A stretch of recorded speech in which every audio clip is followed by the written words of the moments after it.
Welcome to our Gulf Coast Cosmos Comics YouTube channel.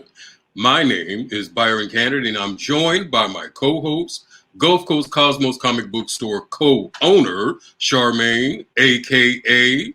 Mixed Girl Maine, a.k.a. Take it away, Maine. METHOD, Maine. And for those of you who know us, we are a couple of blurty comic book geeks who, through our friendship in grad school, learned that we had a common love of comic books and dreamed of owning a comic book store. Fast forward a few years later, and the dream is becoming a reality. So, we love talking about comic books, comic book themed TV shows, movies, anime, cosplay, art, and the really cool artists that bring these incredible characters we obsess over to life. With that being said, we are so fortunate to have one of the most imaginative, magical, creative, multi-talented comic book artists in the industry as our guest. Now, this next part is direct from her website. Afua Richardson is an American illustrator best known for her work on the Eisner-winning series Black Panther, World of Wakanda.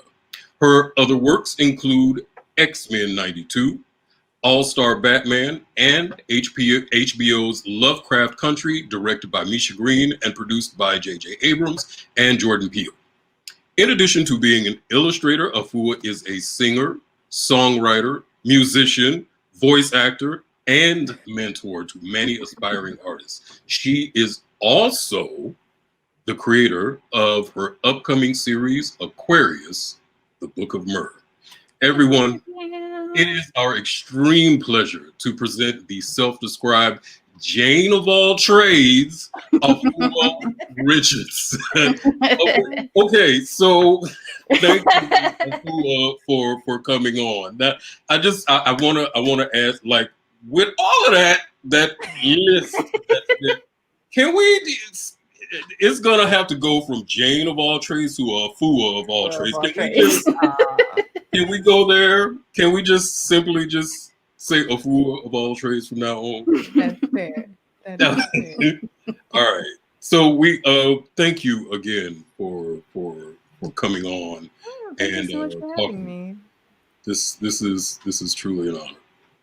And Manny, yeah, this is great. Manny, let's go ahead and get on into it.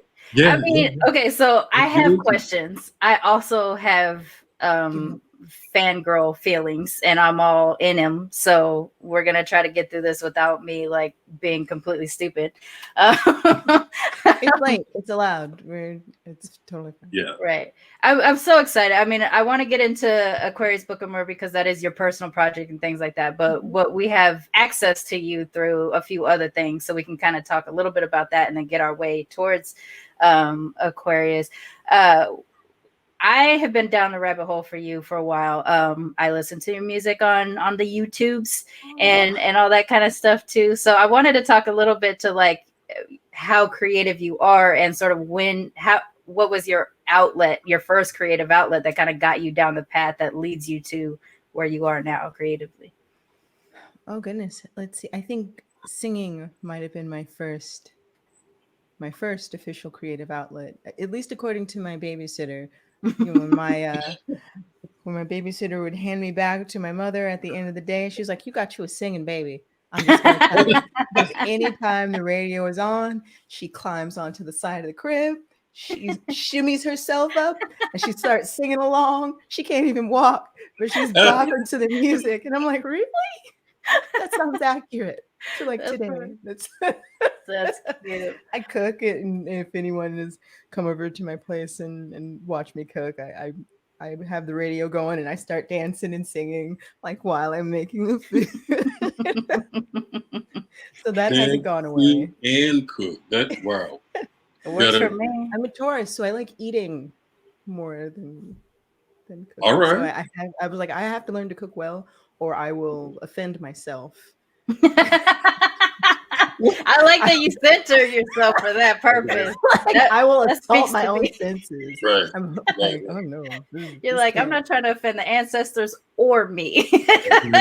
When Right. grandma asks for the gluten-free macaroni and cheese recipe, then you know you have arrived. Right. Ooh, Yes. yes. All right. See, and you, I yes. don't compliment myself often, but I was like, I did Right, okay. I mean, if grandma complimented you, I think you can take that one. Yeah. You can go ahead and say, I 100% do this the right way. What is your favorite thing to cook? Oh goodness. Wow, I cook all kinds of things.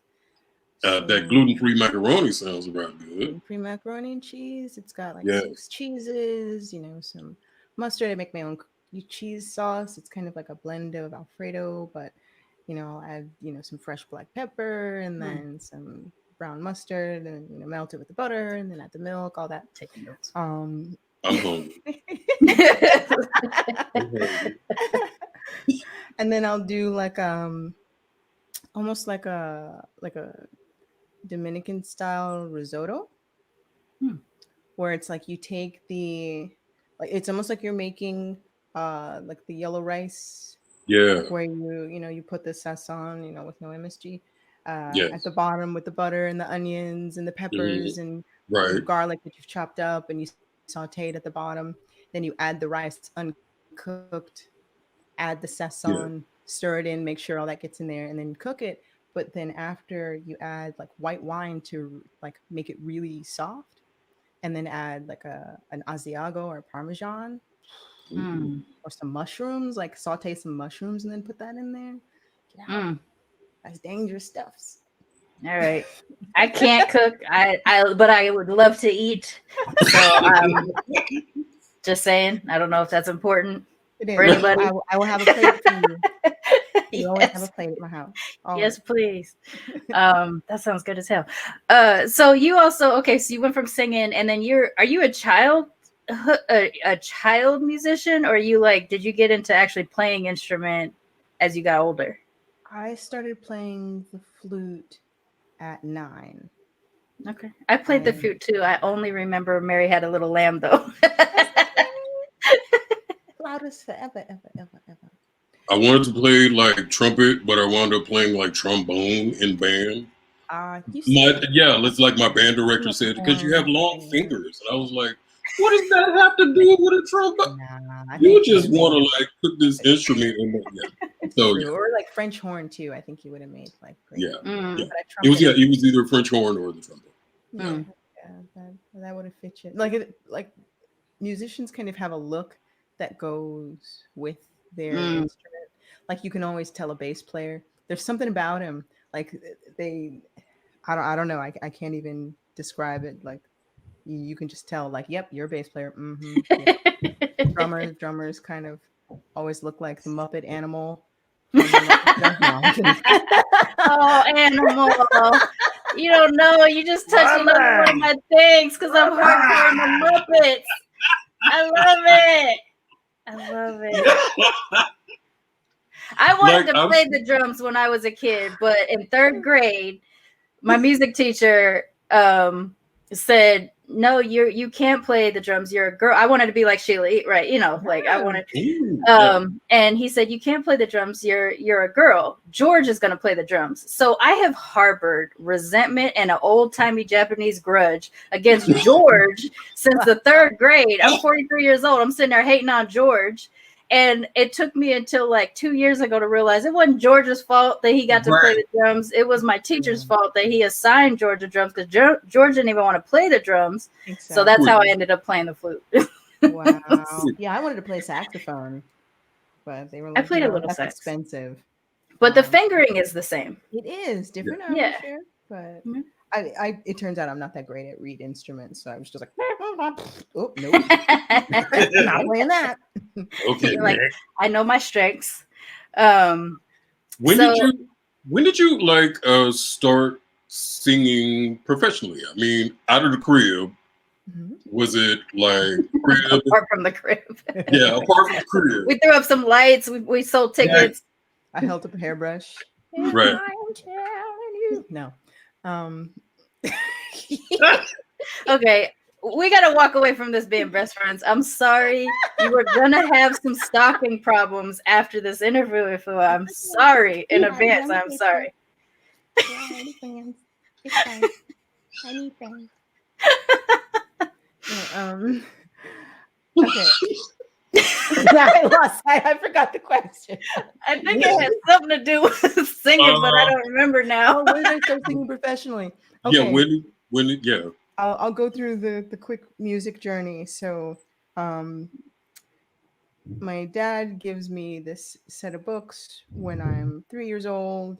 The Letter People.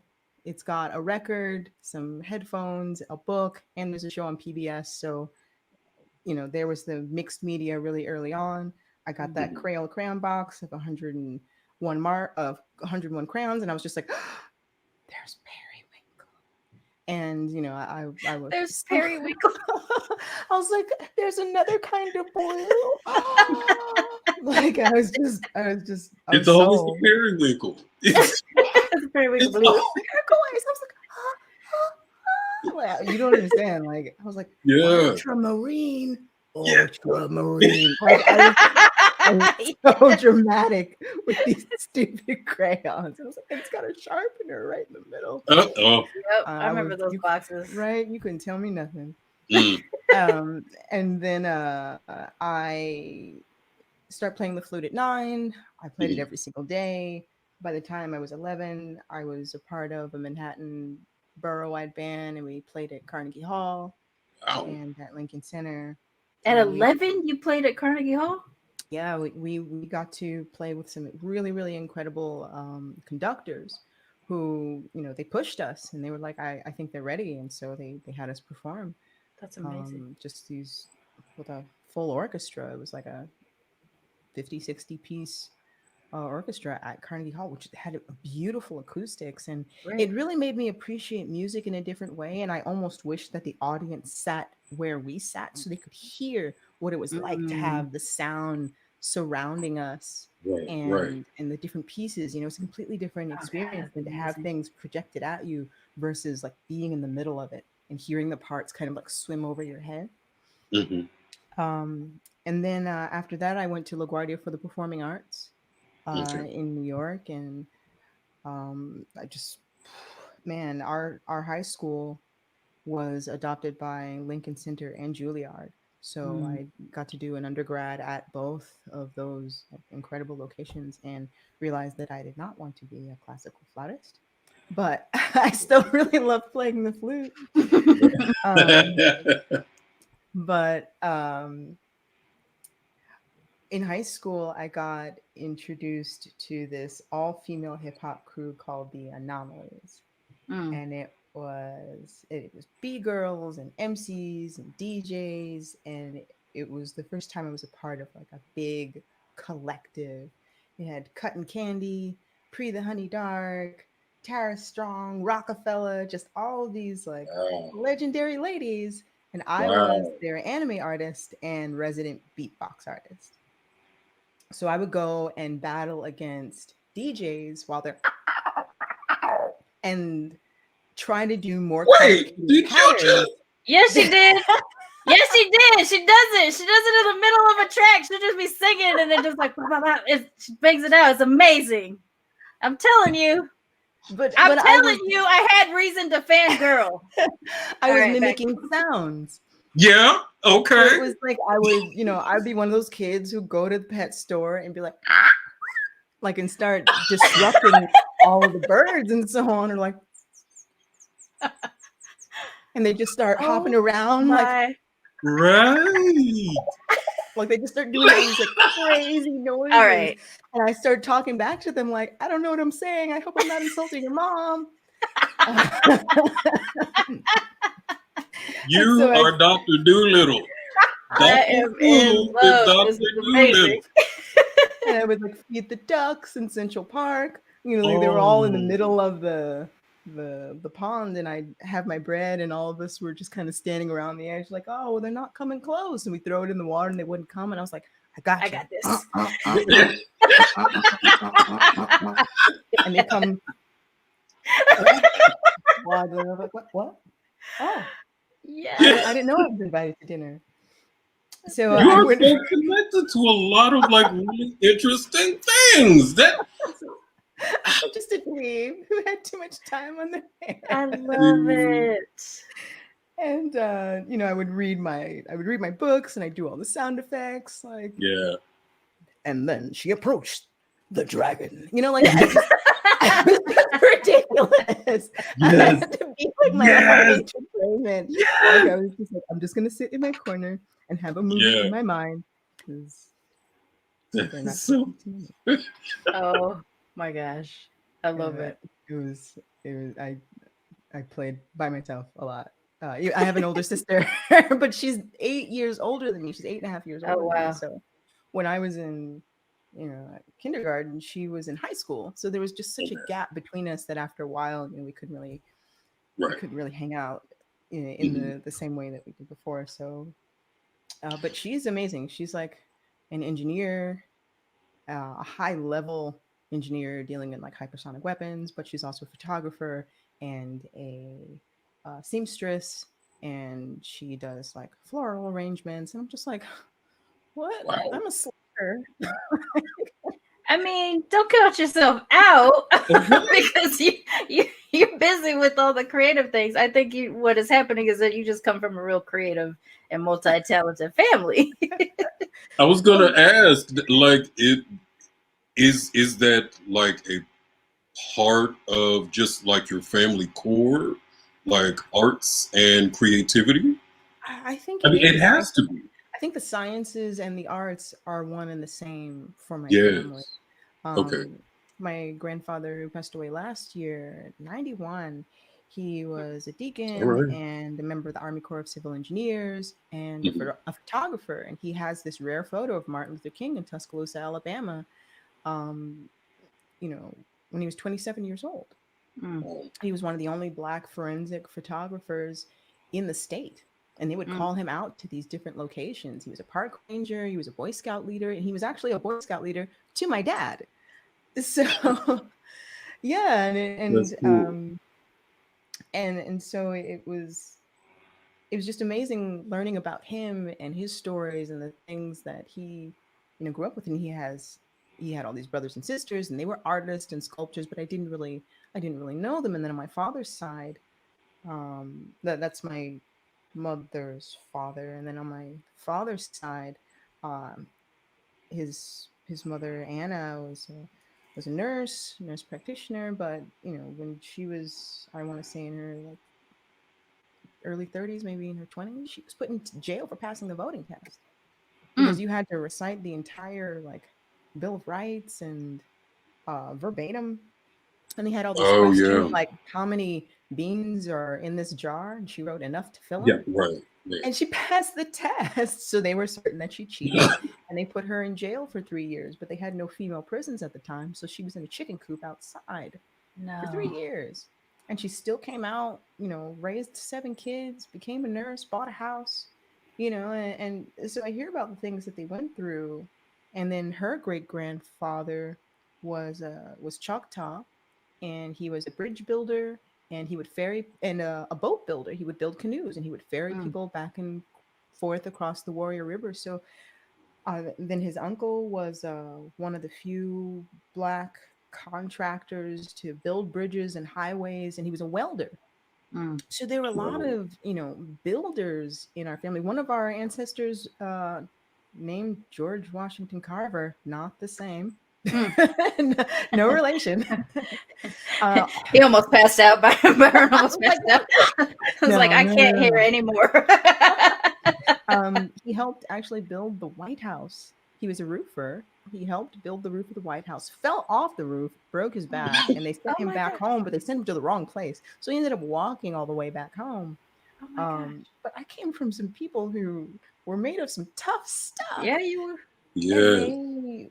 they faced what they faced, and they were still kind, they were still creative, and they were still excellent. So I was like, okay, you know what? No matter what I'm facing, I'm made out of stuff that You gotta stay on can that path. last. Yeah. So I know my history, but I also know it's possible. So Wow. if I want to be deemed as half as okay, I better be 3 times as good. So that means putting in those repetitions. And Hello. I'm okay with that. Right. I'm okay with that. Like I'm like, all right, I'm not good at this, and that means I have to repeat this the right way, not just keep Yeah. doing it, but find what Right. the right way is, or whatever that path is, and try to innovate. And um, but I kind of went on a bit of a tangent, but um, It's all right. so after high school and being a part of that hip hop band, I started being asked to make flyers and business cards, but also sing background because I could read sheet music. I could get thrown into, I mean, I can't really read it anymore. I haven't really read it in a while, but I would get thrown into all these gigs where they're just like, here's the key, ready, 1, 2, 1, 2, 3, go.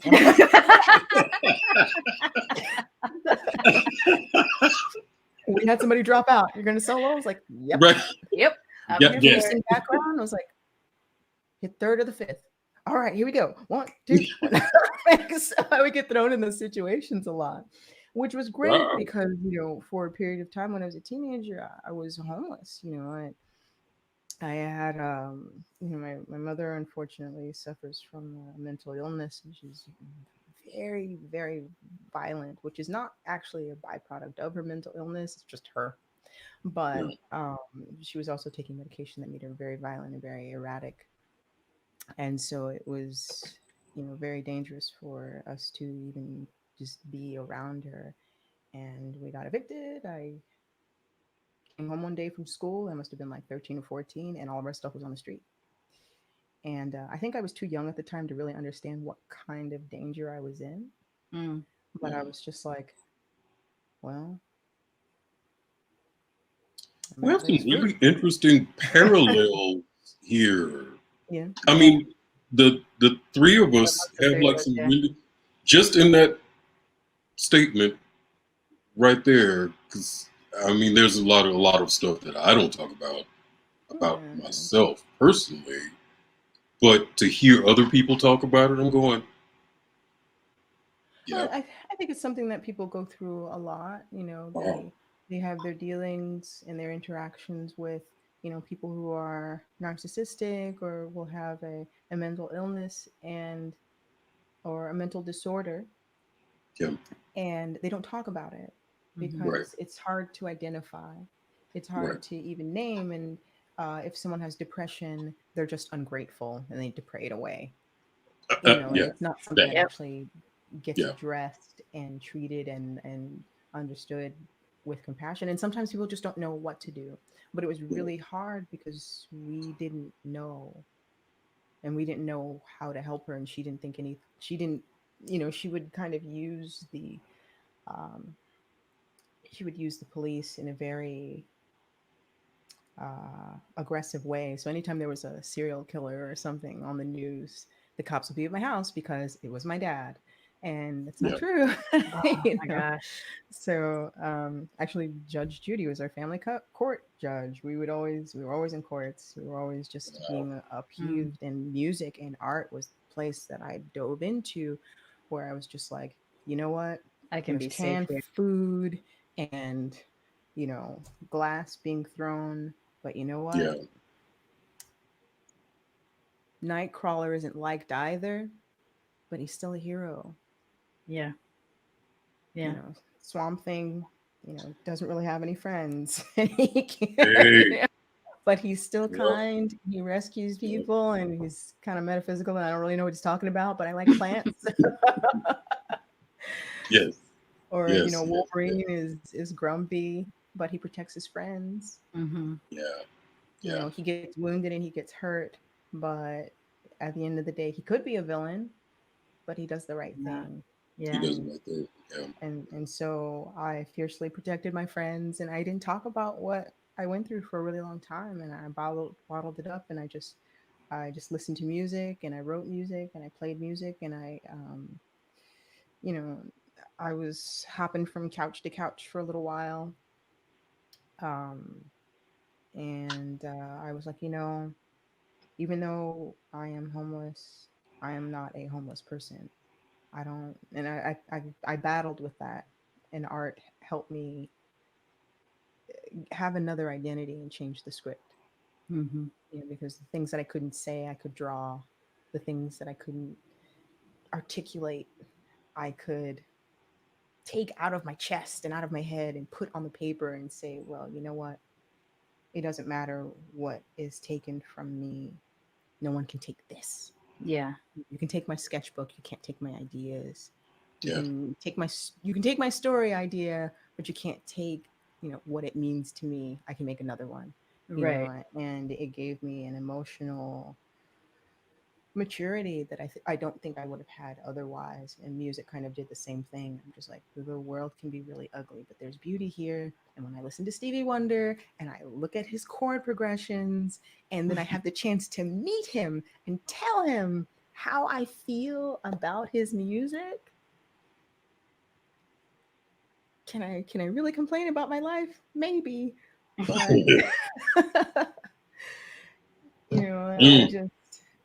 I hearing the stories, facing my own trials, and saying, all right, no hero becomes a hero just staying in his village and not having a dragon to face. They've got to go on that journey. They've got to make those choices, and they've got to level up. And so I was just like, okay, I want to be really good at being an illustrator. I want to be a really good musician. I want to be a better singer. I want to learn. And so I started going to Cafe Wa, which is a club downtown in Manhattan near the Blue Note, the Groove, and all these other places where like Shaka Khan's daughter would show up, John Mayer would come in and play, places where like Jimi Hendrix. It's funny you say John Mayer. He literally just pops up all over the place, even here in LA, Really? where you're just somewhere and you're like, what's John Mayer doing here? Yeah. Like it was this place in Manhattan that just, anytime Erykah Badu's background singers were off tour, they'd go there. It was just this hub of really high level musicians, and I got to see them perform and do covers, and I got to learn. And they would have open mics, and I was just like, well, I don't know if I can do this, but I'm gonna try. The lights blind me from seeing that I'm making a fool of myself. Yes. I'm gonna do this anyway. Yep. And then I started getting asked to do more and more background singing gigs. Okay. And I joined a friend of mine from high school. She was sort of friends of friends. We formed this singing duo. And together, she and I sang background for artists like Urban Mystic, who opened up for John Legend, Alicia Keys, Parliament Funkadelic. We were on Soul Train. We did a bunch of morning shows. We traveled overseas. And I got to Outcast, we got to see performers at an incredibly high level. And we were trying to get, a recording contract ourselves. But the kind of music that I wanted to do, they were like, well, you kind of sound like Brandy and Lauryn Hill-ish, so let's put you with a rapper and let's do that. I was like, I don't want to do that. I don't want to do weird stuff because I don't want to do weird stuff. I was like, I like, Radiohead and Bjork and like. Oh, Bjork, yes. Right. Yeah. I like the weird stuff, but I also love, Sarah Vaughan and Stevie Wonder and Nina Simone. Yeah. I love those folks, but I want to blend those things together. And they were just like, no. And I was just like, well, how about I don't sing and I draw a character and we have the character sing? And they're like, yeah, people kind of need to see a person. It's not really going to work if it's a cartoon character. And then I'm like, years later, gorillas show up and yeah. About that. I was influenced by Sharon Apple on Macross Plus. Yeah. So, after a while, I started doing commercial voice acting at a Jingle House, which is a place that does music for commercials and television and things like that. And I was just a secretary. Like, I wasn't anything fancy, but while I was there, in a couple of other places that I worked, there were computers that had Photoshop. And I was like, okay, free Photoshop. Like, during my lunch breaks, instead of, going out, I would get my lunch, run back upstairs, and, try not to get, too much gook on the keyboard, but learn how to use Photoshop, in my spare time while still, getting my work done. And then also trying to incorporate Photoshop into my work. So I'm like, look at this TPS report. No, not really. So seriously, I just have to pause. You are my favorite kind of geek. I am on the same page, except for less talented. This is understand me, Byron, through Afua, please. Yeah. Okay. I was basically in the situations where it was like, all right, if I'm not good at this, I could starve. Right. I could literally starve. So, I started going to comic conventions. Okay. And speaking directly to the artist, some of which were Travis Charest, Neil Adams, Brian Stelfreeze, David Mack, Sanford Green, Karan Grant, Aletha Martinez, Gail Simone. And they were so kind and so just giving and personable and welcoming. Mm-hmm. And I really needed that. It was just so nice to have a community of people who were encouraging and just so unique to comics too. Like it's not right? like you can just roll up on any artist or musician or something like that and be like, hey, I want to do this too. Can I talk to you? Whereas like you go to a con and you chat for a minute with Paul Dini and then he'll ask you a question about what you're doing and you're like, what the heck? Why are you asking me questions? Exactly. Yeah. Like they care a lot because they're fans of this stuff too, and they know what it's like. They know what it means to them, and they know how difficult it can be. And so, I mean, of course, there are going to be some artists who are just like, study anatomy, kid, and just kind of like cheer you along. But it's okay, and that's their prerogative. They don't have to tell you anything. But many of them do, and they're very kind. So I always try to as I learn things, share them with other people too. And I just had so many people like, "Hey, Fui, you're really good at this. Why don't you, try just drawing as many faces as you can see?" And so I had my little tiny purse-sized sketchbook. If I didn't have a sketchbook, I got some typing paper and stapled it twice in the middle and made my own, saddled stitched book or whatever. And I would be on the subway in New York and try to draw people as fast as I could without moving my head, because if you moved your head, one, they knew you were looking at them, and it is New York. two, you were changing your perspective. Mm-hmm. So that was something that I ended up learning. Like it's trying to take a photo with a cell phone and you keep moving the camera. You can't do it. You can't take the exact that way you same get that photo. thick neck. your camera will start distorting with what you're looking at. So if you can look at your subject and your paper at the same time, you can draw quickly, gather information, and draw them before they move or try to capture their essence. And so I did that 1,000 times. I had so many sketchbooks just full of faces. And then I started learning hands and then putting them in scenes and then making my own mock comic book covers in my own magazines with Street Fighter characters or Darkstalker characters or whatever it was. Because I was like, I want to see that stuff. And then I started looking at a lot of these superheroes and I absolutely fascinated and loved the stories, loved the art, still felt like I couldn't really do it at that level, but I really admired it. Hiroaki Samura, Frank Frazetta, Chris Picciolo, again, Stelfreeze and David Mack, just really incredible artist. And but I started having problems with some of the characters. I was just like, man, he's got full armor and she's got a bikini. Yeah. Yeah. And I'm just like, I don't really have a problem with seeing it. That's not what bothers me. It's just it doesn't fit their personality. This Right. person's very shy and reserved. Like someone like Red Sonja, who doesn't care, has no couth, knows that you're staring at the shiny, bikini while she slices your head off. That's a Mhm. part of her personality. That's who she is. But someone who's shy and reserved wearing something tiny, I was just like, nah, I Right. wouldn't want to wear that.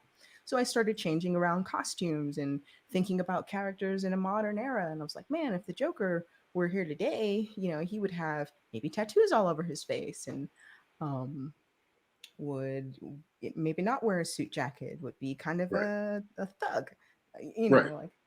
like a mobster. But and then also anatomically, like besides being an artist, I really admired athletes. Like I wanted to at one point be a part of like track and field Olympics. Like I really, that was something that was a genuine goal of mine. But then I started getting into band and I was just like, yes, I wanted to be Flojo when Flojo. I grew up. I wanted to wear like one leg spandex and be fast. And I didn't quite have the fast twitch muscles. I got big Japanese calves, so That's okay. So you understand, like she was a human cheetah. And then I like Chitara of the Thundercats. Chitara! Oh, sorry. Yes.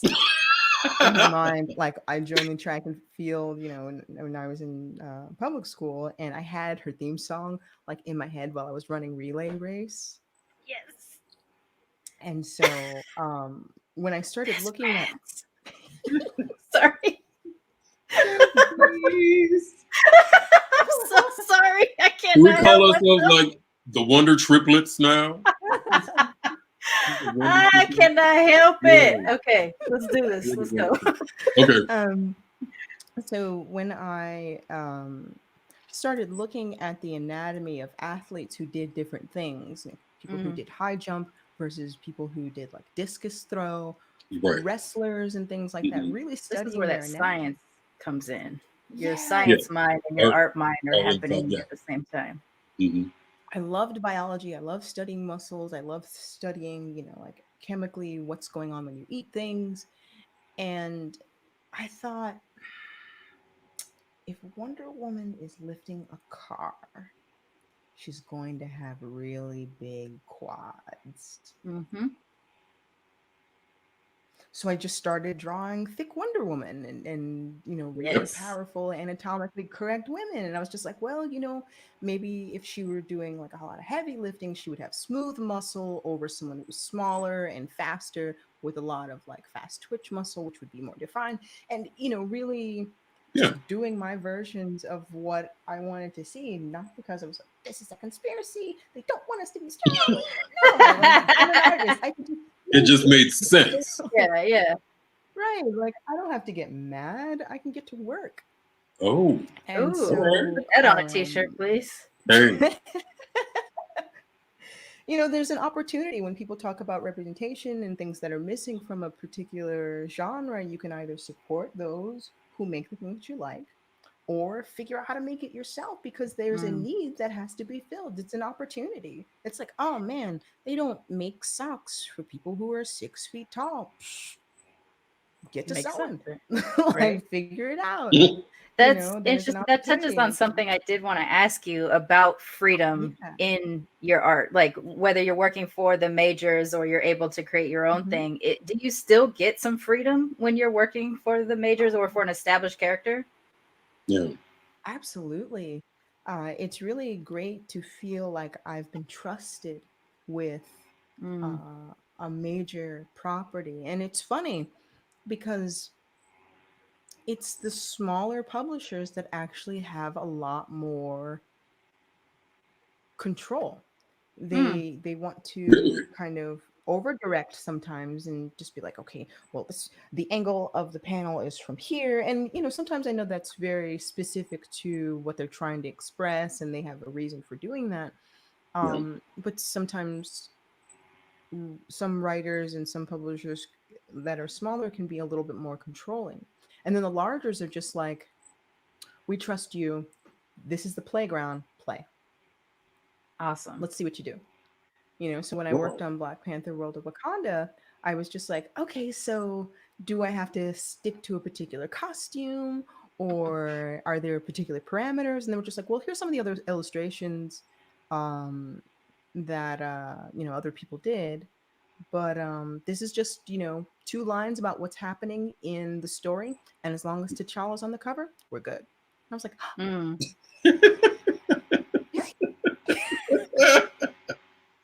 That does seem like a lot of freedom. That's amazing. Do your like yeah. when you are creating these characters, and again, whether it is indie or like a major, um, Mhm. so taking what you understand about like physiology, anatomy, and physiology, do Mhm. your characters basically like tell you how? Do they talk to you in your head? Like it's like, okay, now draw my arms like this, do my do my hair like this. Do they talk to you, or how do your characters come out of your head onto the page? What is your process? Oh, when I'm creating characters for other people, I'm problem solving. So they have an idea of what it is that they want, Uh-huh. and it's my job to listen and refine. I was like, so do you mean this or something over Mm. here? It's like I'm getting to know a person and I'm trying to find them. Okay. So I'll create Pinterest boards and do anatomy studies. And I start thinking about this person like I'm going out and shopping for a Christmas gift for someone. Would they wear this? What kind of person are they? Mm. Like, okay, so we're gonna make up a character right now. Okay. Pick a name. Any name. M'Baku. A fresh one. Well, that doesn't exist A fresh Okay. already. one. A fresh one. A fresh one. I'm just gonna sit and watch Okay, it how could long be it just a takes. regular name. Just any. Maney. So I'm gonna open up Photoshop and I will share my screen. Yay. So 10 by 10. Create. Let's give. Oh yeah. We could do like our alter egos. Flux. Oh, so you got to tell her the story though. Exactly. I can't just get it out of the air. I So can, but that's for myself. So when I'm okay. creating for other people, like for myself, it's like, okay, what do I need to happen? And what kind of person is going to help my main protagonist get there? Mhm. Who are they and what are they missing? And what kind of relationship do they have with their other character that helps them get to their objective? And what kind of problems occur from either their friendship or their lack thereof or outside people infringing upon them? It's all about relationships. So with creating characters for other people, it's hearing who they are, Mm-hmm.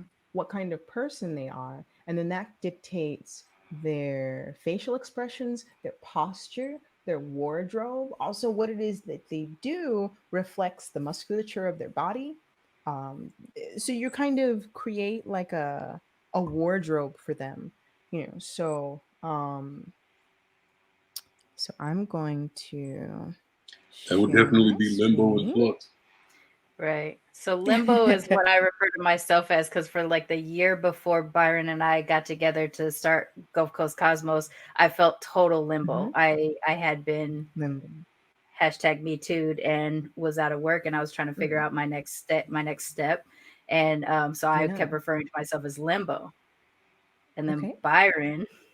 Was Flux, because Okay. everything that it was like 2 steps forward, like 4 steps back, and it was Okay. just yay, progress. Oh no, wait, that kind of Gosh, situation. my life.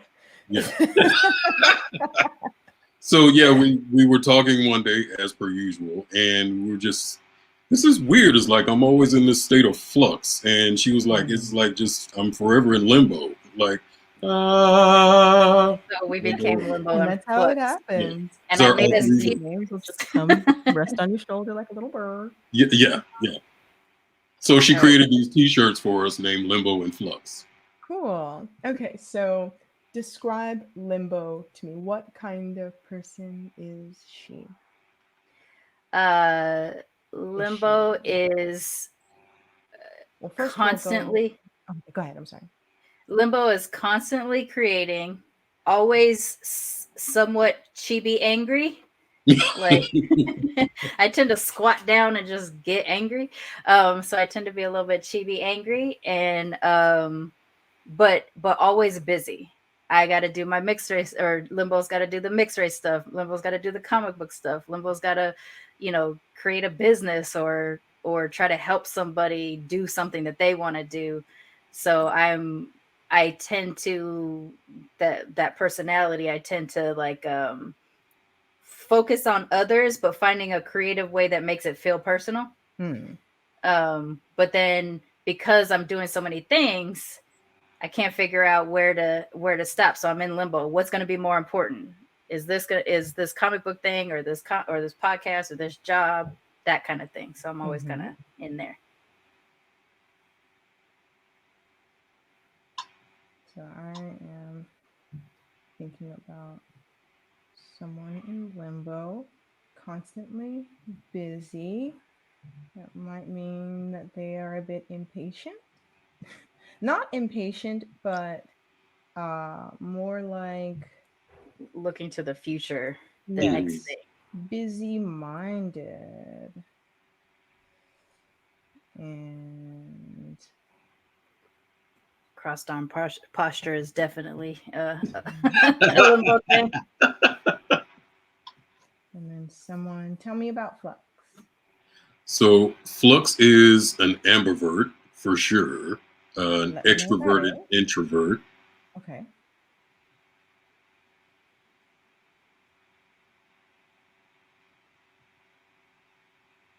Okay, and is that it?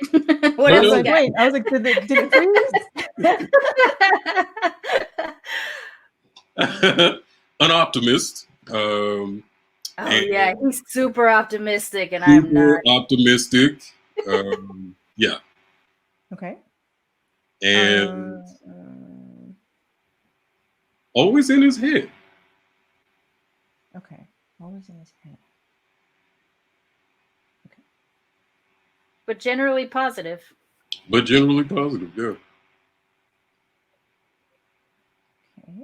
Okay. So even when you got no business being positive. Okay.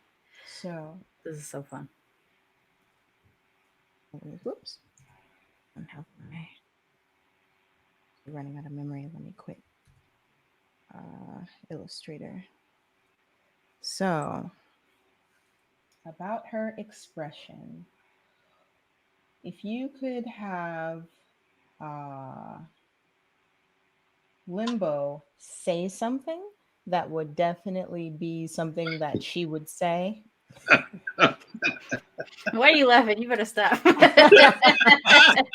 Like, oh yeah. Like Limbo would definitely say that. What do you think? Like if you could kind of think of a situation like probably shut up, motherfucker. That'd probably be it. I'm thinking. Shut up. What kind of hair would she have? Mermaid hair. Mermaid hair, yeah. Okay.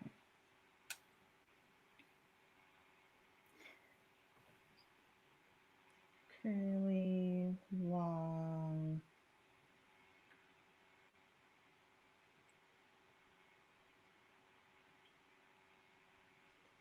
This is amazing. I kind of sketch by pencil like this too. I kind of do blobs and then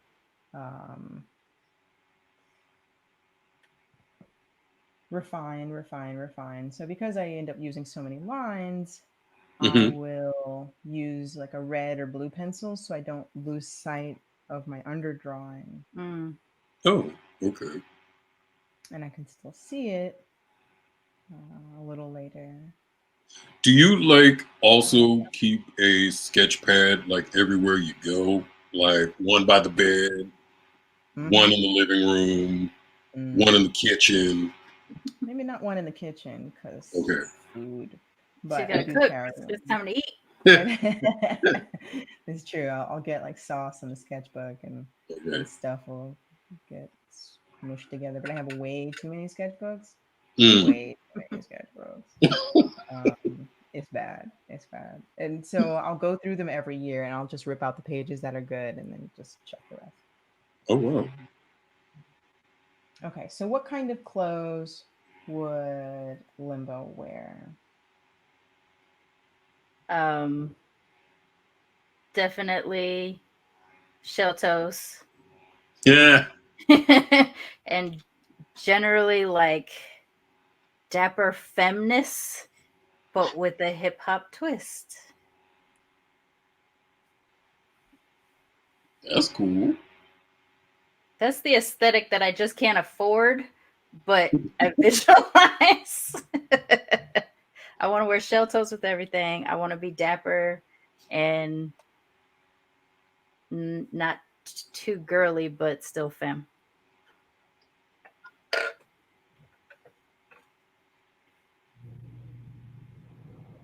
Gotcha.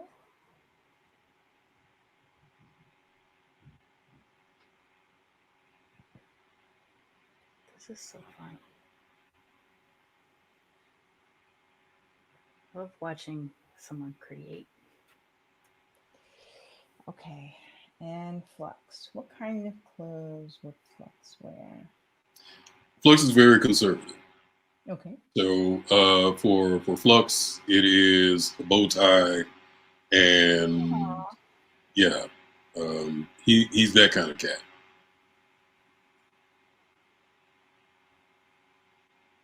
Sweater vest or full sweater? I'd say a cardigan, strangely enough, with a fitted hat and some Nikes. Like a paper boy? Yeah. Okay.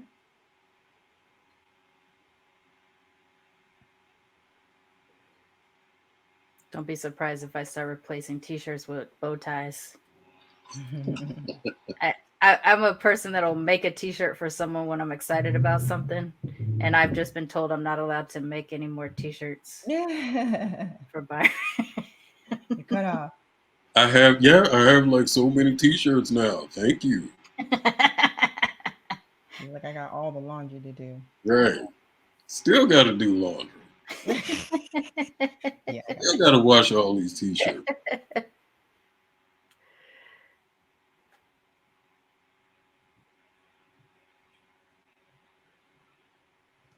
All right. And now refining even further. Zoom in. Oops.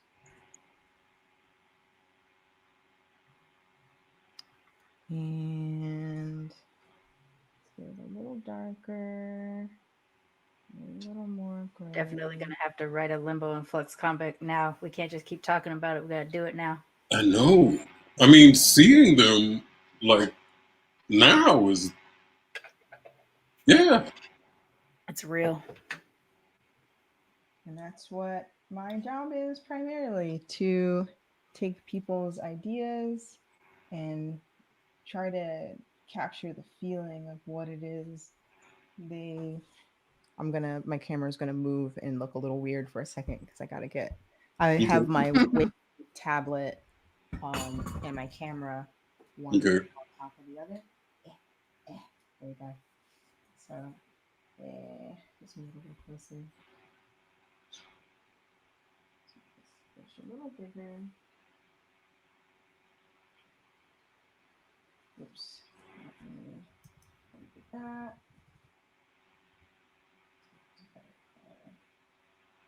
A little smaller.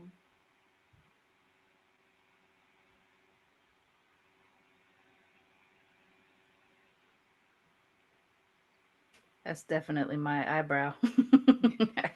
I got this thing going on. That's how you know. Right. That's how you know I'm upset. Right.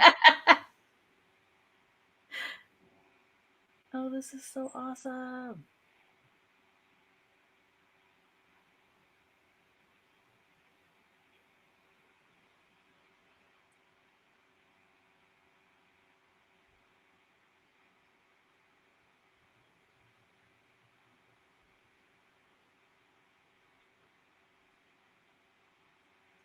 Wow, it's amazing how quick it takes shape. I do a lot of figure drawing. I go to places like Crooked Cafe online or New Masters Academy where they have timed figure drawing. Because I don't Oh. really have a lot of time, and it was a lot like being on the subway in New York and um, drawing what it is that you see before they move. Same thing with timed figure drawing. You have 1 minute to kind of get the basic shape, or 1 minute, 3 minute, 5 minute, um, and you start trying to capture what is the essence of them, and then add more details later. Because if you go right into the details, you'll kind of lose sight of the shapes and the values and the things that represent the character the most. Like um, you're trying to guitar solo before you learn the words. Mm. So I'm laying down the foundation, which is my melody and my beat, and then on top of it, uh, I'll add the different things that compose the song to flesh it out more and more and more, and just keep adding layers and refine. And sometimes you have to flip it around to make sure your brain isn't uh, communicating with you incorrectly, etc., etc. Mm. Okay, and this is like my sketch phase, and then after I'm done with this, I'll bring it into Adobe Illustrator where I do my colors and my finals, and add another layer of refinement on top of that.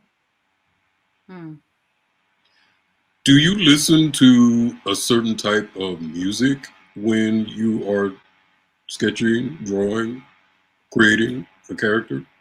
It really depends. Sometimes I'll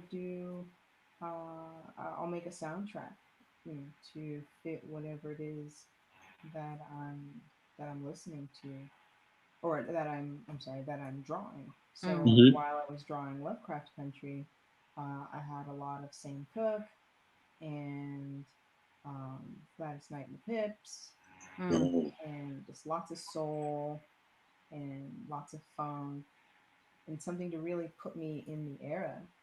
Yeah. Okay. Okay. Um, but most days it's a mashup. It'll go from you know, D'Angelo to freaking Dvorak. Like it'll kind of just go all over the place. But whatever it is I'm feeling, I'll sing along while uh, Nice. while I'm making things. And so I think that's why I'm working on this creator-owned series. And that's why I decided to bring my disciplines together, because you know I'm, I don't they're not separate for me, so why should they be separate for those who interact with Right. Right. Because I couldn't imagine being such a multidisciplined artist that you would, one, be able to separate or compartmentalize in that kind of way. I don't. To me, I could just like envision you drawing, sketching while listening to music and singing, and maybe like sitting there with your flute on the side just in case you need to break out into a solo. Is that how is your studio space, like your home studio space? Is it like that? Like that just triggered a thought of like a flute next to it and Yeah. a little microphone. Like what's going on? It is right there. I didn't realize. Sorry, my microphone was so far away. Sorry if I sounded far away. You're fine. Um, but yeah, it it can be difficult to kind of like rein it in sometimes. But what I'll do is Mhm. allow myself to jot things down, Yes. and if the idea comes, I'll get it out. I'll do Mhm. a sketch, or Mhm. I'll do a vocal sketch, or jot down the melody. Take it down on my phone, name it, put it in a section of ideas to come and revisit later, and then go back to what it is that I've got to do for work. Mm. And then when the time comes, I've got this archive of things that I can come back to later and say, was this a good idea, or is that just, something in the moment? And then, as I'm making things and making more things, I'm like, okay, well, now I can take a piece of this because I think this piece was pretty good, and you know, bring this into what I have here, which I think would benefit from it, benefit from this piece better. Like here's Mm. the lyrics to something that I wrote a while ago, but the song I don't think was very strong, but I like where I'm going with this a lot better. Mm. So I'm going to use it here instead. I see. And that happens. That happens sometimes. Or but to suppress it, I kind of end up feeling sick. If I draw and I don't make music, I Mm. literally feel ill, like I'm missing a vitamin or something. Yeah. Or if when I just focused on music and didn't do my artwork, I felt like I was leaving the kettle on and abandoning something that was important to me. So Mm. I was like, look, I've got to find a way to do both of them at the same time, because trying to do both separately is like Mhm. trying to do two full-time jobs. It just doesn't work. You can't really allocate the time that you need to both in order to develop the discipline. You can, but you end up being really tired, and something always ends up being sacrificed. Mm-hmm. Right. So I'm like, well, what can I do to work up to the point where I've generated enough skills, generated enough of a following, generated enough of a support, so that when I'm ready to do this, I'll have not only the resources to do so, but the audience who will be there to listen. Yeah. And those, in those places where I'm lacking, like, music production, and like I play bass, but I'm not proficient at it. Mm. Mhm. So I had to find the people, find those connections, and say, would you like to work on this thing with me? And if it's not something that you would like to collaborate, uh, from an owner standpoint, how much would it cost? And it took a lot of time, and also art is my full-time job. Right. So doing this Kickstarter for Aquarius, the Book of Mer, which is my first creator-owned story in 15 years. Like Mm. I'm able to say, okay, I can make this book my full-time job Right. and dedicate all of my creativity and time and different disciplines to making this the best thing that I can. I can put my foot in it. Yep. Thi- And speaking of Aquarius Book of Mer, unless yeah. it's too distracting while No, no, you're fine. drawing, why specifically that type of a story, or what are you tapping into when you're creating this character and or this world? Well, I first asked myself the question, like, why in Japanese culture are koi important? I used to go down to Chinatown in New York City and um, play video games and go to the Japanese part and look at all of the fish uh, in these different shops.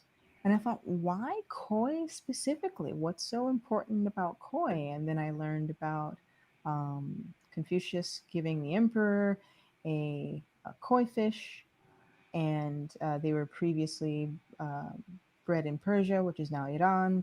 And he told them the story about the koi in the Golden Gate, about uh, a dragon that was previously a koi, and it flew over a school of koi and told them that you can transform yourselves if you hop the Golden Gate.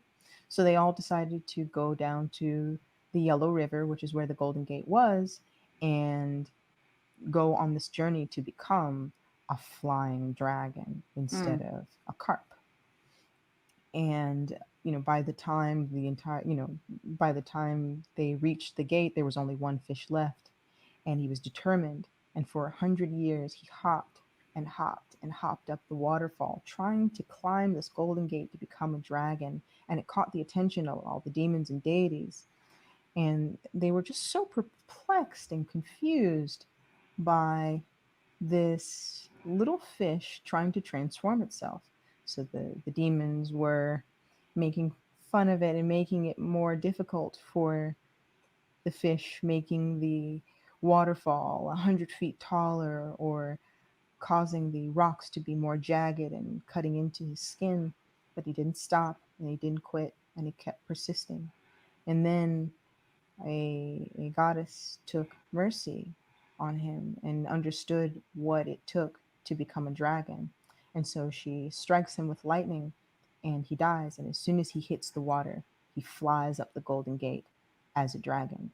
And so what it said to me was, this is a story of perseverance, and that if you want to transform yourself and change your story, you're going to have to kind of die to the person who you were before, the person that held you back, the person that told you you were unworthy, the person that told you that you are just your mistakes and that you are just your circumstances. You're going to have to, if you want to become the dragon, you're going to have to die to that self that no longer serves you. And you're going to have to leave that mentality and those ways of thinking behind. And it's not easy, and there's a lot of sacrifice, but that's what it will take. Not a sacrifice of your values, but a sacrifice of those things that were just weighing you down. And in this fish's case, it was his life as a fish. And so I thought, wow, I just I just wanted to know about fish. Whoa. What other stories are there? Like, are mermaids just, what about mermaids? What about mer creatures? Are they just European stories? Which is fine, if they are. Chupacabras are just, Latino. That's cool. Um, but the more I looked, the more I started to find that there were stories about African mermaids and Native American merfolk and Japanese and Korean and Taiwanese. And I'm like, wow, they're all linked to flood myths. There's the Dogon, there's Yemoja, there's, the Oshun, there's endless, La Sirene, La Baleine. Just all of these different stories that I hadn't heard of. And so here we are again in this situation. Like, I could get upset, or I could get to work. I could be upset that Wonder Woman doesn't have the quads that I think she should, or I can get to drawing. I could be upset that The Little Mermaid represents all aquatic stories, or I can get to work. And when I started learning my own stories and learning my own family history more and more, I thought, as I travel and meet people and hear their stories and hear the things that they go through from all different walks of life and all different classes and experiences, the more I realize that a lot of the things that we experience are the same. It just has different seasoning. Some people use Old Bay, some people use Sasson. Hey, talk about it. Yeah, but the ratios are the same. The relationships between the characters are the same. The proportions on how much water is added. It's a lot of it is the same, but they just have a different name for it. It's like if one culture sees an elephant, but they only see the trunk, and the other part sees the ear. They're both seeing the same animal, but they're describing something different, but it does the same thing. And so I started researching and looking and just really immersing myself into these stories as just kind of a side research project. I didn't think that I would be able to afford the time to really do this full time. And so that's why I decided to go to Kickstarter, because it would afford me the time to make this my full time job and then really be able to pay people to make this what I want it to be. Like I can afford to pay the musicians and the artists who I respect. Right. I don't expect people to work for free, even though a lot of people have dedicated their time. Mike Smith Mhm. and Paul Ritchie, who are crazy musicians. They've worked with so many different artists, and they themselves are professionals. They make music every single day of their lives. Right. And Daryl from Run DMC, who's going to be a part of one of the tracks. It's just that is their life, that is their livelihood, and so being able Right. to pay them for their time, but also be a part of this as an owner of the music, that's what I want to do. I want everybody's boat to rise. So if I hire my friends, I'm like, Yes. what's your rate? Okay, then I'll pay you that. Like, oh well, I can do it at a discount. I was like, I don't want a discount, I want your best. That's like 100%.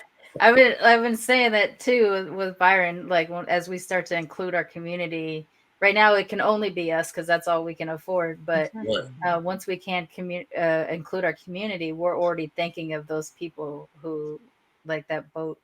All of our boats need to All rise of those together. have to I rise. love that you said that. That's and also you Mm. mentioned my favorite Run DMC member, so there's that too. I'm like right next to me. I have my signed cover of DMC #1 poster against my wall right there. Yes. And yeah, that's great. Yeah, I think there this is going to lead to a question. I know it will. That's okay. I think this idea of especially as people who are growing up in America who are Mm. from at least one diaspora, but like in my case, I have a few of them going on. I try to, in all the things I do, I try to find a way to tap into, my heritage in some way, shape, or form. Like I'm Yes. Japanese, I'm Black American, but my Blackness took me a while, but I figured it out. Comes from Gabon, um, and I'm trying to figure out a way to tap back in because I Mm. want I want to I want to figure out what I'm missing. I'm missing these folk tales. I'm missing these like lessons that Yeah. came through fables and stuff like that. And Mm. I felt with seeing some of the art that you had up for Aquarius that like there was something like that happening. Like you were creating a folklore from what we were missing as being these sort of orphans from these places that our ancestors come from. Is that kind of what was going on, or is it more about like as you dug in and learned around the world there was all these things that you found a way that you could kind of mold them all together? Both. I mean, growing up American with a name like Afua, Mm-hmm. they were like, "Girl, what island you from?" And I'm like, "Manhattan." Manhattan, it's still an island. Yeah. But also, this is no disrespect to my parents, but if there was anything that was African or um, focused on African culture, it was viewed as devil worship. Mm, And I Yes. can understand because, under the lens of Christianity, things that were not Christian and paying tithes to the Caesars mm-hmm. were viewed as demonic and demonized. And so people were stripped of these things and they demonize what they don't understand. And of course, it's always wise to question every tradition. Mhm. Mm-hmm. But there is also wisdom that can be learned from even those cultures that we don't necessarily agree with or identify with. And Mm-hmm. so, uh, learning the meaning of my name was kind of where it started for me. I was not upset that I didn't have an American name, but I kept getting questioned, like, "Where are you from?" I'm like, "I'm from here," but no, no, no. Where are you Where really are you really from? It's like, from? I Right. am from here. This is my home. This is my culture. This is my Mhm. country. Mm-hmm. This is a country that, uh, Americans also include Muhammad Ali and Billie Holiday Mm-hmm. and Langston Hughes. This is a great country for all of its faults and flaws. There are brilliant people who are born and raised here. Right. And so No, I'm proud to be a we're part losing of you a that. little And bit. right. No. Oh, How about now? Yeah, Yeah. there you go. Okay. Jot that time down. Sorry about that. No, you're good. Yeah, and so I didn't focus on African culture as a way to fetishize it, which was always what I got accused of. It's like, oh, you're so Afrocentric because I decided at 15 I wasn't going to perm my hair anymore after I put Mhm. relaxer in my hair. And a week later, I'm pulling up 7 inches of scalp off of my head. It was disgusting. And I was just like, No more. people have been dealing with this texture of hair for years. Why am I trying to change it? Like, there's no oil or something I can put in? Like, can I just wear it out? Like, what can I do to just be who I am and not have to harm myself to make other people comfortable? Right. Yeah. And so I started wearing a head wrap because I was just tired of people, saying, "Oh, well, your roots or your hair is so nappy." And I'm like, Yeah. don't look at it. Definitely a subtle thing. That is, Yes, it's yeah. not professional. Like, you're not Yeah. gonna get a job. No Hmm. one's gonna love you with those Yeah. with those cuckabugs in your head. I I was like, mean, no, literally, it's not how an it grows naturally insect. out of your head is somehow incorrect. Right. That is such a huge problem with this white centric Yeah. society that we're in.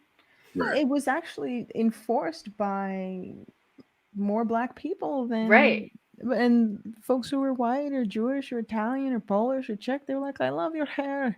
It's cool. The wavy. I try to do that on the hair. It doesn't." Uh, You know what I mean? Like, I got discouraged more by black people for having my textured hair because they thought that it would be harder for me in the workplace. And I was just mhm. like, well, you know what? Solution. Here's a colorful scarf.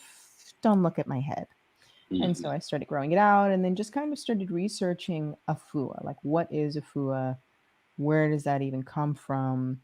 What country am I looking at? And this was like very early internet, so you had to look through Encyclopedia Britannica or whatever just to find I remember those sales guys right show up on your your three door. volume desk reference set. Yep. It was like, I ain't buying these $700 books. Get out of here.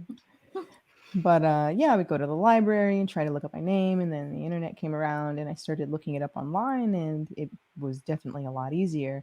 Hmm. But Afua is a Ghanaian name for a girl born on Friday. So I am Friday. My name is Friday, All right. and it's apparently it is there's a naming ceremony. So for the first 7 days, you have a title. Like if you're a Tuesday, you're a Bena. If you're a boy born on Sunday, you're Kwame. If you're a boy born on Friday, you're Kofi. And they didn't want to pass on the name of the dead. And please correct me if I'm incorrect on that, but that is just what I read somewhere. And basically, after your 7 days and you're meant to be of this world, you receive an actual name. Wow. And so my middle name is Njoki or Nioki, Okay. and it means to do again. So I am reincarnated on a Friday. So Mm. I'm like, whoop, I'm rejuvenated on a Friday, y'all. All right. But it felt like something that at first I was really irritated by because kids are cruel.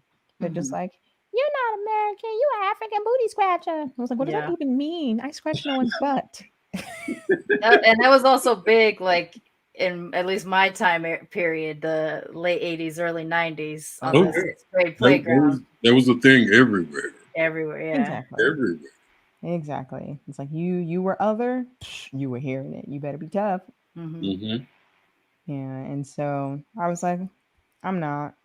I was like, I got a mom meaner than you. What are you gonna say? What you gonna do? What you got? Right? Right? It's Not like, doing nothing. you're a this. And Mhm. Yeah. Right. it's still irritating, but it was just like, well. But uh it was something that really made me proud of my name, just to Yeah. know a piece of it. And then I started looking further into some of the traditions, the Adinkra symbols, and discovering where those came from. And that another Friday, Kofi, King Kofi, Hmm. decided to um, stop a war between, these two neighboring nations of the Akan by sacrificing himself, and as sort of a dying farewell, which I think means farewell, he had a cloak embroidered with all these symbols, which was kind of his last will and testament in these um, philosophies embedded in symbols. So I have one on my wrist. It's hard to see, called in Yeah. Kim Kim, or in Chim Chim, the twisting, maneuverability, whatever comes, you deal with it. And I feel that really resonated with me, because I had so many twists and turns in my life that I was like, okay, sometimes I cave in and I feel like I can't get out of this. And then I make something and I talk myself out of it and I draw myself out of it, and I don't let this thing tell me what I am. I tell Mm. me what I am. I'm an artist and I All make right. my own fate. And that's it. And I have to remind myself, sometimes I forget, and I have, good friends that help me remember when I forget. But With you, with like the symbols that you're talking about, mhm, um, you're okay. So I'm obsessed about like two things that you've done recently. mhm, Obviously, Lovecraft Country. mhm, I Mhm. want to talk about, but your variant cover for the recent Marvel Voices Indigenous Voices, mhm. your Moonstar. Yes, Danny Moonstar. Oh, Thank the you. and if you so when you look at the cover, yeah, I mean it's hella dope. But when you really look at the cover and you see like there's like these, you have these layers going on. I'm looking at the cover because I'm looking at it right over here.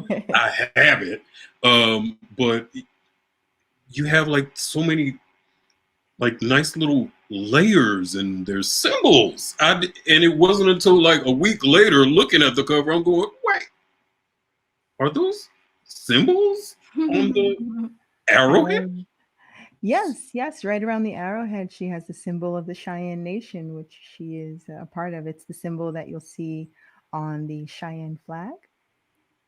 Awesome. And Mm, I like putting those kinds of things, those sort of sigils and representing things in my artwork, because it's kind of a callback to uh, who they are and where they're from. mm, And because even though sometimes we don't necessarily know what our story is, our genetic memory, the things that really uh, our culture and our upbringing and our philosophy, and those are the things that will say who we are. And but we're always connected to our culture, and sometimes the things that are embedded within us tell a different story, and it informs our story. mhm. And so those symbols and those sigils and those things have power because people ascribe power to it. And Yes. so remembering it and observing it and honoring it is something that I really, really like to do, because I would see a lot of the ancient painters and Renaissance painters and those people whose artwork lasted beyond them hundreds of years. We're getting close to the thousands of years. Those people who have created works of art that resonate with Mhm. people, they were incorporating the symbols that also represented nature.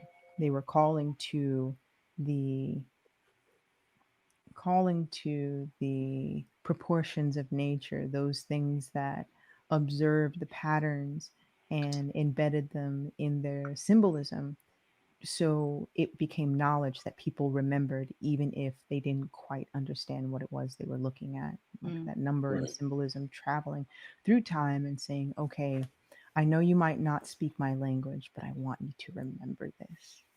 And that's sort of the power of a logo. Like we can see the Coca-Cola logo in a different language and we'll know what that shape Right. is. We'll know what it is, Always. right? Right. Even I don't even drink that stuff. But I know what it is, you know.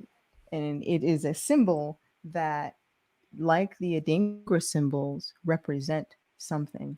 So that's why with Black Panther World of Wakanda, when I did those covers, I asked Marvel if it was cool if I put Adinkra symbols in the embedded into the covers.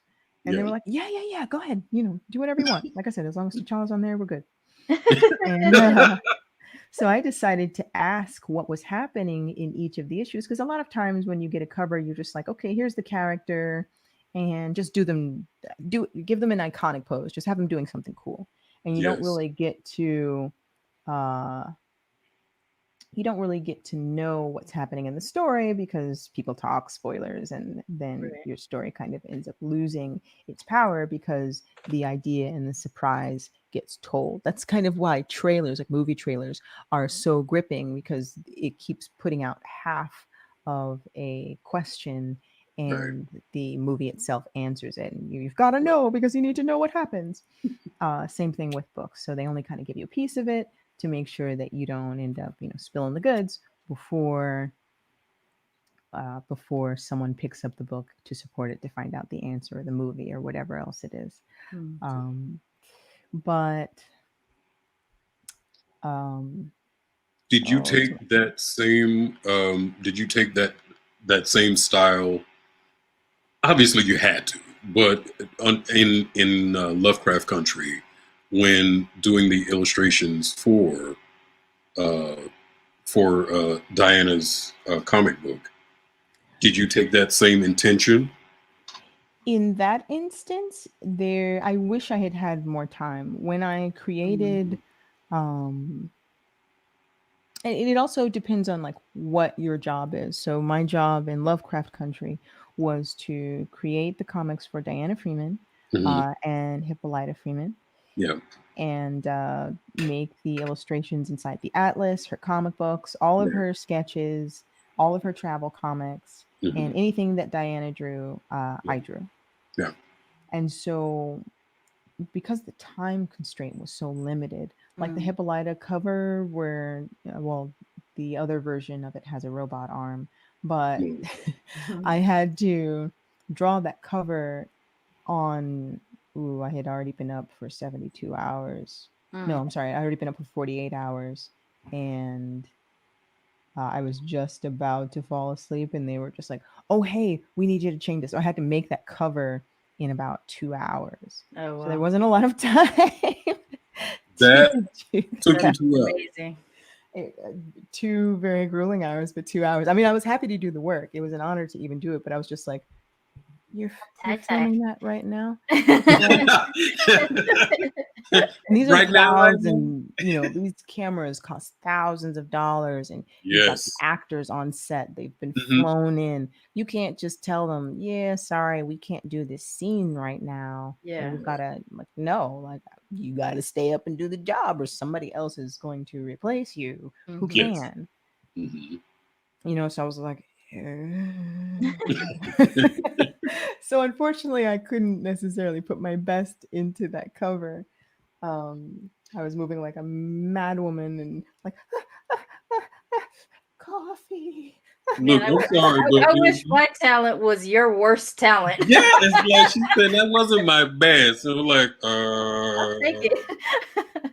I'm just like, look at my stick figure. Isn't it so lovely? It starts with a stick figure, just Hmm. lots and lots of sticks. right. And Lots of stick. This is amazing that you're also answering questions while while drawing this too. Like, I'm so excited. I can't wait. after this point, I would take it into Adobe Illustrator and start refining and fix my anatomy, and start flipping it back and forth to see where I've made mistakes, and Hmm. uh, Mhm. do adjustments. And do my color palettes and things like that, and then take it into Illustrator and finish it up. That is so cool. That is amazing. And Illustrator is another ball of wax. Right. But Yeah. Right. it's Wow. yeah, I feel like I, despite all the things that I've gone through, I'm very fortunate. I'm fortunate that I've had a place to take my experiences and put them into something that is constructive, that I was given a chance, Mhm. even though everything was stacked against me, per se. Right. I was given the opportunity and I took it. It wasn't just Yeah. that I was given the opportunity. It was just like, hey, Afua, I know you don't have a job right now and you don't have a place to stay and you're just kind of staying on someone's couch. Actually, I don't know that. I need a secretary. Do you want the job? You're going to have to be there at 7:30 in the morning. I was just like, All right. Guess I'm gonna be All there right. at 7:30 in the morning. that's right. Yep. It's like, oh, I don't have a job right now and I'm staying on somebody's couch. Um, would you like a job all the way on the other side of town, 2 hours away from the place where you're staying to be a waitress? Yep. Yep. Yes. Yes. Yep. 100% will take that. That's right. Because every Yeah. job that I had informed me in some way. Like I was very shy. I was very like not confident, and having to interact with people forced me to one be of service Mm. and try to learn how to like mediate a situation, and then also elevate a situation, how to Mhm. make sure that no matter what I'm going through, this person has a good experience. Right. And Is this that the same? Is this the same approach that you take with mentoring other artists? Because absolutely. I mean, it said in your description that you are a mentor, and I can see that just by talking with you. It's like you are dropping gems and I catching. mean, my little notepad that I'm like trying to still look like I'm looking at the thing, but I'm like, I could get upset or I could get to work. Like, Yes, like I'm. dropping all of these gems while sketching and cracking jokes and taking a swig. So is your approach as a mentor, is this the same method or are you Oh, more formal? absolutely. I'm very candid with my mentoring, and I don't even I call it mentoring for short because Hmm. that's a very convenient way um, to refer to it in a shorthand. But I'm just sharing my experiences and information. I know how difficult it is as an artist. Sometimes you'll have people in your family who may believe in you, but they don't believe in the path of art, and so they'll tell you like, yeah, get a real job, and Yeah. then maybe you can do art, because you're also learning, and you learn from experience, but you don't get experience until you Hmm. get a job. And Mhm. if you don't Catch have that 22. much experience, you're not going to get paid enough to be able to do it full time, to be able, Yeah. you know what I mean? It's this Yeah. weird Hmm. cycle. And there, even people who go to school, they won't necessarily have a portfolio that Right. has work in it that will enable them to get a job. And so they come out of school with all this debt, and then they're like, what do I do now? They have no idea. And I know that feeling, and I hate that feeling. I hate the feeling Yeah. of being like, I don't know what to do and I'm on my own here. Yeah. I've Yeah. been there and I felt that so deeply. And those people who took the time to just say, you know what, it's okay. Hmm. I have been there. There is a path and you have to find yours. But here is what I did, and maybe it can help you. So I Hmm. have a group on Facebook called Dr. Fu's Lab, and it's I for remember. I remember. and and it's for beginner artists, professionals, aspiring artists. And every Thursday we do our Google Hangout drawing session. And I haven't been able to be there as often, with the Kickstarter and everything going. And I just had a death in my family, so it's been a really, crazy couple of months. And then right before then, all of the post production for Lovecraft Country. It was really great because Misha Green wanted me to be involved in the behind the scenes making of video. So they Yeah. had me do all of the title cards for crafting Lovecraft Country. which I So love, by the way. Yeah, I did watch that. I got to see it. It was yeah. yes. So for anybody who has not seen it, please go see it. Yeah. Yeah. Wait, let me see. I have where are you? Actually, I have some of the Lovecraft Country sort of behind the scenes art. The travel comic was supposed to be a full comic of her entering that crazy world and her training, Yeah. and I was going to be drawn into the comic. It was going to be very meta, where she Mhm. goes into a loft, the doors open, and Uh-huh. there I am sitting in front of my desk, like, are you ready? And I Ooh. show her how to draw on a Wacom tablet, and she draws Oh. her adventure, and then so she'd be drawing a mini version of the Oh, I love it. Wow. and so these are the comics up close, because they only have just a few minutes screen time, Right. but or a few seconds screen time, but it was just so cool to work on something of this magnitude and remember what it's like to be at the beginning of my journey and only having the tools that were around and only having, you know, crayons and color pencils and still wanting to tell stories and still wanting to do the best that I could and taking what it was that I experienced and the things that I saw and putting into little comics. So I got to kind of be miniature me uh all over again through Jada Harris, Yeah. aka Diana Freeman. And Diana, this was yeah. actually the very first Orithia Blue before I Mhm. had any of the concept art Mm. that explained her outfit, and I got to pick her hair and make it blue, and we were deciding between the Nice. afro and the Betty Rubble, and I was just like, "Ah, can we make her hair blue, please?" The It moment. all comes back to Periwinkle and Turgle. Very well. There we go. I And have to full tell you circle. that moment where in the scene where Hippolyta's hair is starting to shift, like it's transitioning. I was like, "She's the comic!" Like I screamed, "She's the comic!" And like I Exactly. mean, comics are my deal, so I'm excited. And my husband was sitting next to me, and he goes, "What?" And I'm like, she's becoming the character that her daughter loves. And they go, look at that. And I was so excited to see like the visual of that moment. I'm so glad you made her hair blue because it gave that moment of just like it revealed what was happening. It was so amazing. I I'm love Right. it. I'm glad that translated into a transition, and also when you really stop to think about it, Dee knew her mother wanted to be an adventurer. She wanted Right. to go out with her husband, even though it was dangerous and they could, lose their lives, and Yeah. he eventually did. Yeah. But, the first comic that Dee draws is Panther Man. Panther Yeah. Man is a comic about her dad Mhm. as a superhero, going out into the unknown, gathering information to make sure that motorists are safe. And so when she started hearing about her mother's concerns, that's when she made, Orithia Blue. And then when Hippolyta traveled, she was just like, I'm just going to make this real. And then I made like an advanced version of the Safe Negro Travel Guide Oh, because there was always an ad for the Safe Negro Travel Guide on the back of all of the comics. So, okay. So, amazing. being the super nerd that I am, I'd say within, oh, oh, ooh, Oh my gosh. uh-uh. I'll take it off. I'm sorry. Ooh.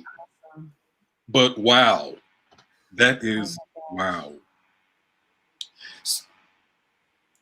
Did your Did any of that go into the creation Right. of the actual character, Topsy and Bopsy? It was interesting. It was kind of like we sort of created a lot of these things at the same time. There was a concept artist who Mhm. had sort of early early access, and he had Mhm. access to the script, Mhm. and um he created uh the Shuggoth and all of these other things Right. that were integral to the story from the get-go.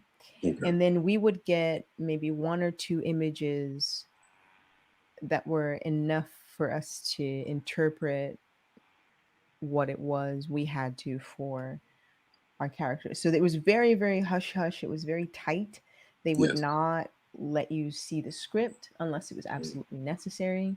Okay. Of course, the storyboard artist saw it, but I worked in the props department under props master JP Jones, Ooh, and JP basically created the orrery, he created the weapons. He actually hand bound all of these notebooks. Like I Mm. watched him like make the holes, like put the spiral really? thing through, and he made these notebooks. Yeah, I still have some. I was just like, Mm. these are so cool. Hold on. See, now this is my territory. Like film and television is my so I yeah, this could be a whole nother episode. But He wow, is just fantastic. I mean, he works on so many films. He worked on Logan.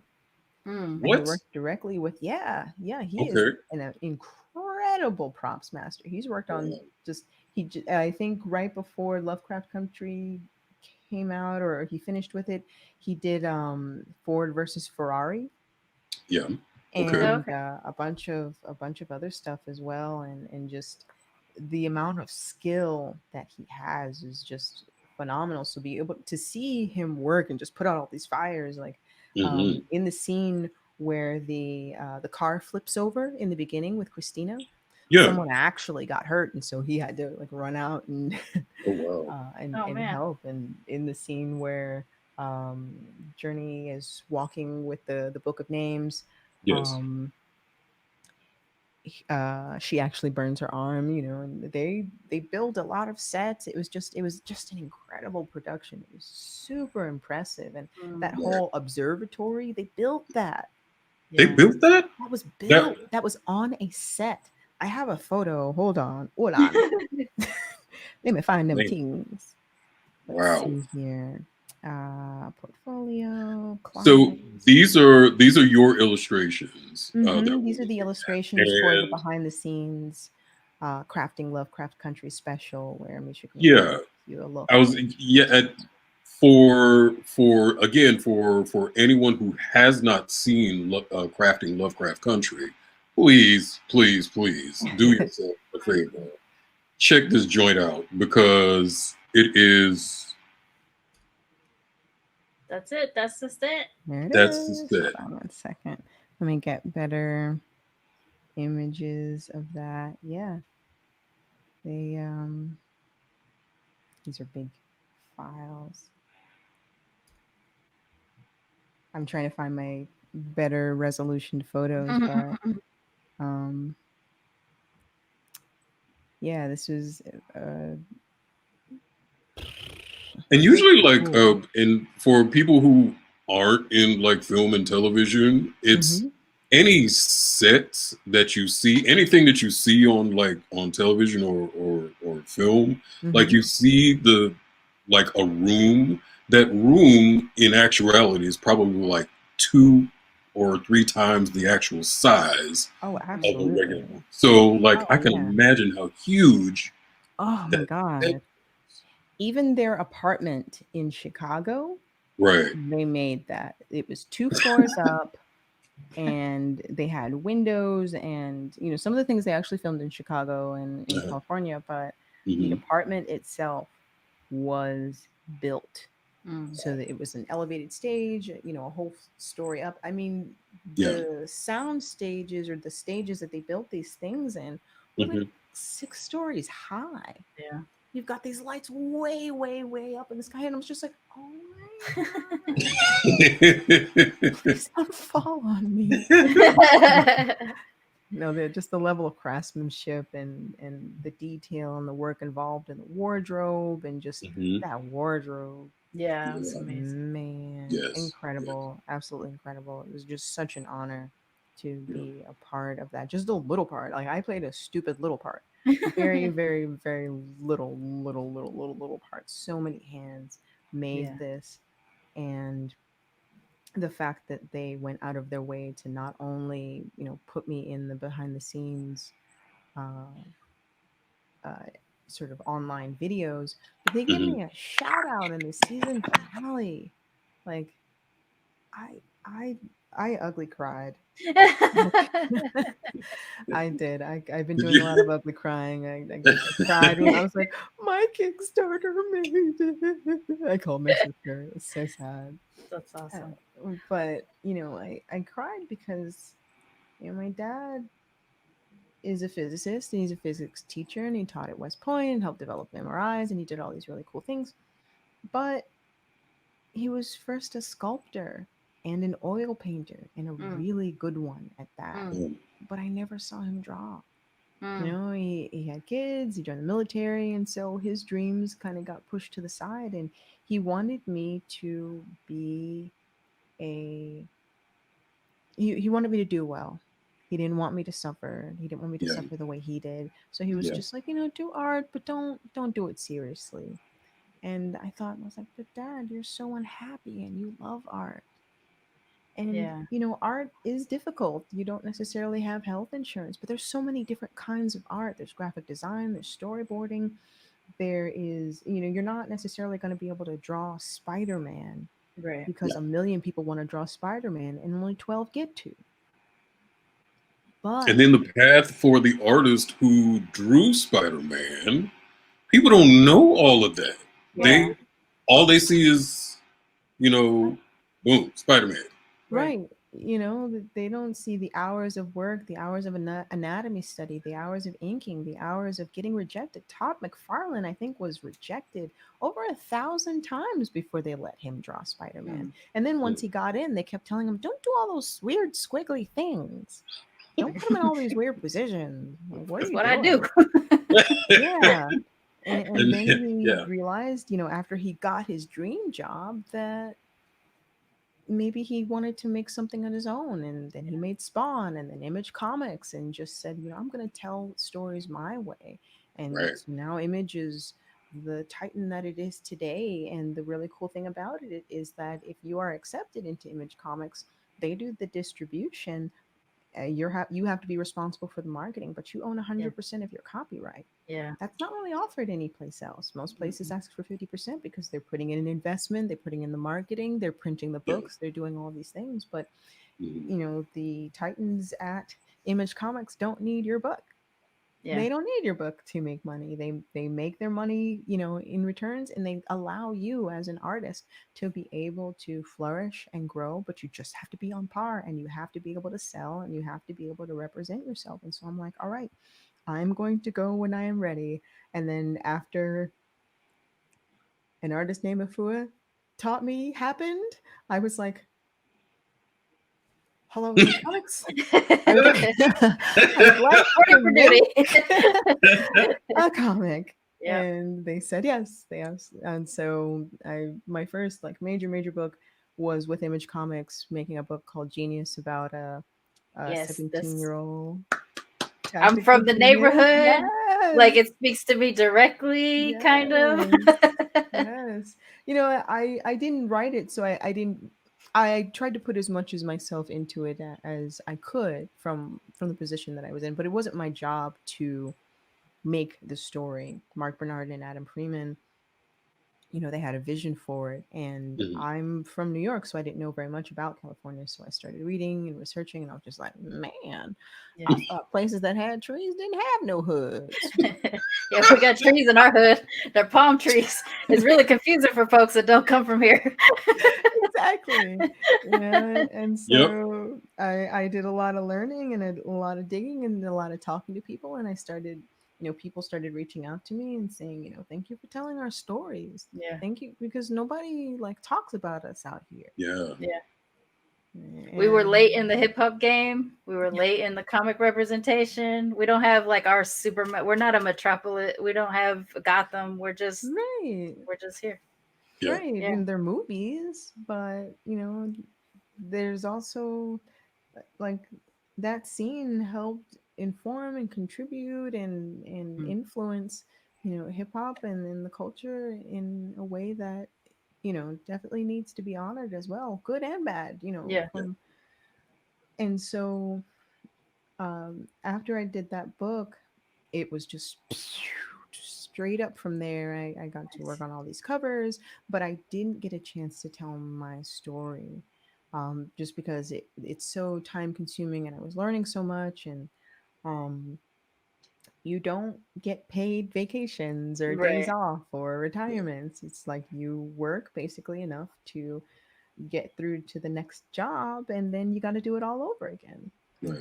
And so working on something like Lovecraft Country, which is a really big, production, and then before then, Dark Phoenix, and just bigger and bigger projects enabled me to get better computers, and then take a little better care of my health and be able to invest in myself. And so now I feel like I'm at the point where Aquarius, the Book of Mer, can happen, and I hope that I can do the best job that I can, to say something that is what I think and what I dream of and what Right. I'm afraid of and what I observe and my philosophy and just some of my experiences, and give them to some of these characters or some of the people that I've known and who've inspired me and influenced me or terrorized me. Um, Yep. Part of the they story. right, they can get out of my chest and out of my head and off of my heart and be put on the page, and then maybe somebody else can read it and know that even though they've experienced these things, that it's not a dead end for them. Right. Because Right. if I can go from, like, wondering where my next meal is to drawing Wonder Woman, then Right. I think anybody can do this. Especially, I didn't have any training, but I was just really willing to, Put in the work. yeah, put in those hours. Thank you so much for this. And I do want to be mindful of your time because I think we burned way longer than we expected to. Ooh, But yeah. this was like so meaningful to me. And I don't Yeah. like to get emotional in front of people, but there's a few times and like I was kind of choking up from my excitement. I am just absolutely honored that you have participated with us in this because we're just starting out on this side of the things, and I'm just Cool. so grateful. I do want to highlight the Kickstarter though, and let's try to get some more attention there. Do you want to tell everybody how to get to all of your pages and Thank you. Thank everything so you. that we can do that? Yeah. If you visit my website, Afua, AFUA, Richardson.com, you'll see my body of work, and also my social media is there.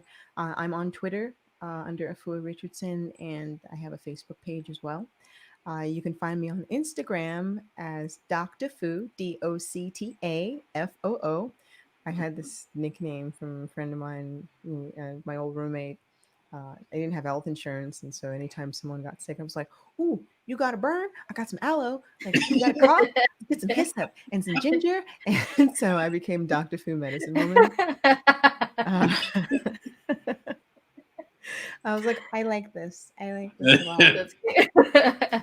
Um, and even the Jane-of-all-trades came from, I think it was like Four Guys podcast. They were like, "You're just a Jane-of-all-trades," and I was like, oh, I'm putting that on my card, because I had like 4 or 5 cards. It was just like singer, That's the problem I got flute right player. now. But I was just like, okay, it's kind of funny because with a name like Afua sounding like a battle cry when someone jumps off a cliff, like Afua, I put like Jane of all trades, which is this Jane-of-all-trades. common name. Also, Gal Friday is right there. Galafua. Boom. Yeah. Right there. And the Kickstarter is live right now from now until January 8th. And I just added some add ons. So if there's a level pledge that you see, but you wanted to add extra copies of the book or the art book, I'm releasing volume 2 of my art book as one of the perks. And it'll have all the artwork and sketches of some of which you saw tonight from Lovecraft Country, as well as Black Panther and the work that I've done over the past 5 years, in this art zine. And I'm just so excited. Each book is going to come with an audiobook and a musical track which tells part of the story. So I'm going to be bringing those two disciplines together. You can check it out on Kickstarter, Aquarius, the Book of Mer. Yes, I'm so excited. And I hope that by the time it's coming out in our physical store, hopefully it's safe Rona go away. So we can get this thing opened in August, that you can actually be out there with us and do a signing and stuff. We would absolutely love that if that's possible. Absolutely. Even one of the perks on the Kickstarter, of course, when things are a little safer, or even if it isn't and we can't have a large audience, one of the perks that I just added is I come and do a Q&A and book signing, and I also bring, like 50 signed books or whatever, but I do a live performance with me and my guitarist, Mike Smith, and we'll perform a couple of songs from each issue has its own song, but we'll do like 5 songs and do like a 20-minute set. I'm already working on that. I got a late night text from Byron that was like, we got to get 50 people to help us with this. Don't worry. Don't worry. We can make this happen. Yes. Thank you again. and because the guitarist is in New York and I'm in Atlanta, I was thinking of flights, and then we have to have separate hotel rooms because lady. Yeah. And then I'll bring all the books and all other things and posters and stickers and stuff like that. And I love swag. I like stickers and stuff. Again, thank you so much. I can't tell you how meaningful this is. I hope you don't mind how much stalking I am going to be doing going Thank forward. You for finding me interesting enough to want to. Yes, and we definitely have to like shout out and thank Marcia for serving as the catalyst for this divine meeting. Finding me my new best friend. Yes, absolutely. Yes. So, Miss Marcia, this one is definitely for you. Thank you for even bringing up Afua's name and asking me, did I even know her? I do now. I mean, you knew the work. You just didn't know you knew the work. Yes, like you know the work, but you don't know the person. And I'm so glad. And thank you so much for having me, guys. This has been a lot of fun. Thank you. Thank you.